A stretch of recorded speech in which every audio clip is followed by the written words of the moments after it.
There's a secret superpower that some sports card investors have that can help you make a lot of money during the course of the season. In today's video, we're going to talk about what that is and how you should use it.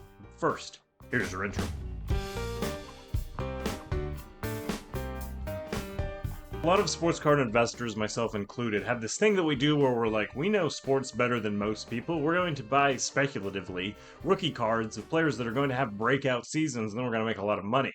I usually don't do this very well. For every four guys that I'm like, this guy's got to break out this year, only one of them hits, and then it's usually a wash. For example, right now I'm buying Justin Fields cards despite having basically 4 seasons of NFL gameplay on tape that I could go back and watch. This year, I'm telling myself, though, is the breakout year.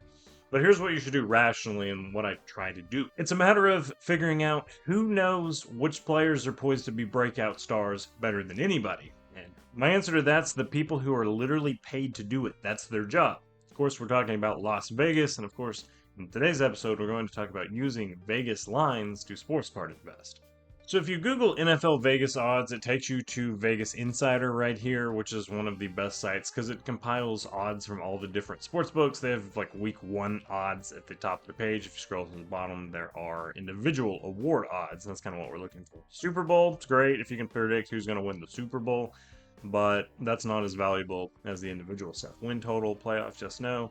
Most valuable player. This is what we're looking for in particular, so we're going to give that a look.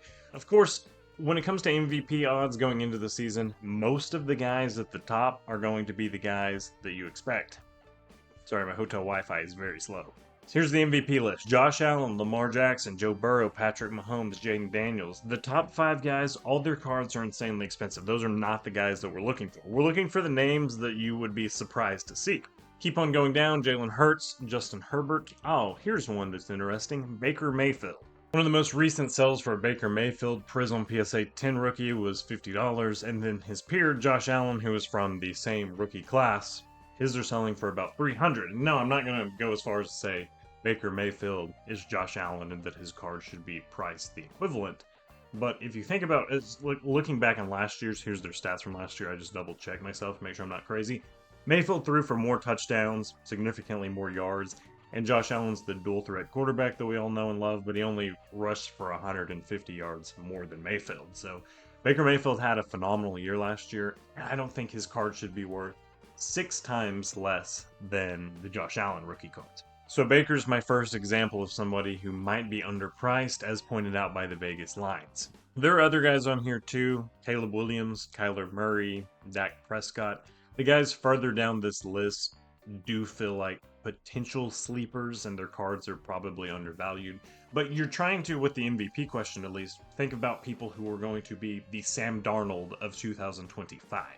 I don't have to remind anybody of this, I'm sure, but Darnold going into the season, there was very minimal excitement for him, and then his cards went up over 120% just over the first 6 weeks, 7 weeks of the NFL season when he was in that MVP contention. And anybody who's buying his cards back here made a lot of money off his growth. Obviously, they've fallen down some, but look at current prices compared to before last season started. That's what you're looking for.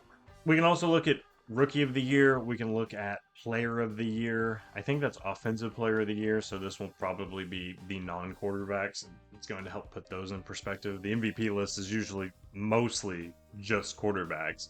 So we got Barkley here as the Player of the Year, Offensive Player of the Year odds favorite. Jamar Chase, Justin Jefferson, Jahmyr Gibbs. All of these guys are priced pretty appropriately, I think, on the secondhand market. The ones that might be undervalued looking at this list is Puka. I don't think people realize just how good Puka is until he is the solo star this year by himself. I think he's going to have a phenomenal year. Malik Neighbors could be phenomenal this year. Like, it wouldn't surprise me if he went nuts. Marvin Harrison had a pretty sketchy first year, so he's somebody else that I think people might be surprised if he puts it all together and comes out this year and looks as good as he did at Ohio State. He's going to open some eyes and potentially reward some investors. And even Drake London, who is phenomenal when Michael Penix Jr. was his quarterback, he could be one who is a little bit undervalued right now. Another thing you can do just for extra context is just comparing this list to a fantasy football list of, I think this is like a PPR league, so you can look and see Jamar Chase, Barkley, Bijan, Justin Jefferson. Going back over here, most of those guys are in the top 8. With the people on the fantasy list, it's kind of showing the level of excitement for those people. So you want to see somebody who is lower on this list and higher on this list. That's going to be somebody who has less excitement around them, but Vegas is dialed into as potential to have a breakout season. Comeback player of the year is an interesting one because it's something, these are players that we haven't necessarily been thinking about fairly recently.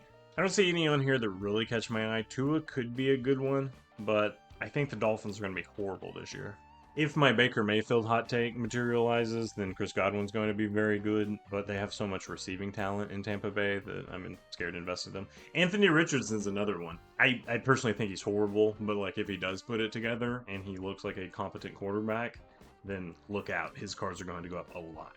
So that's my breakdown. Hopefully that made sense and you kind of understand how to use lines to project ahead. And if you can use those and kind of judge excitement versus Vegas's expectation, then you can make quite a bit of money buying before the season starts. Who's a player you're excited about? Let me know in the comments below, and I'll see you next time.